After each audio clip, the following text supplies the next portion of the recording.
Ilan lang saglit lang guys.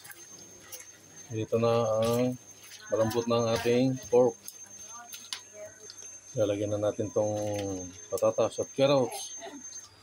Meron din akong pinakulong pineapple, bunga ng pineapple.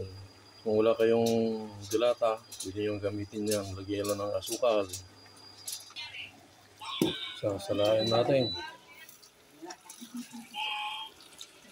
Yan. Lagyan natin ng konting ketchup.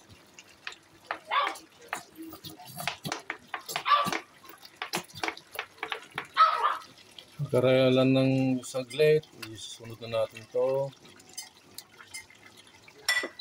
Saging at pinya.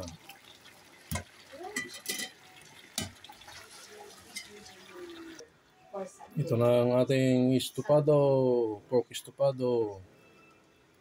Tignan natin.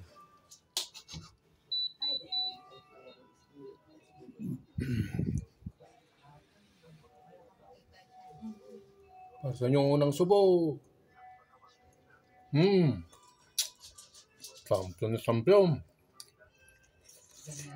Yummy, yummy.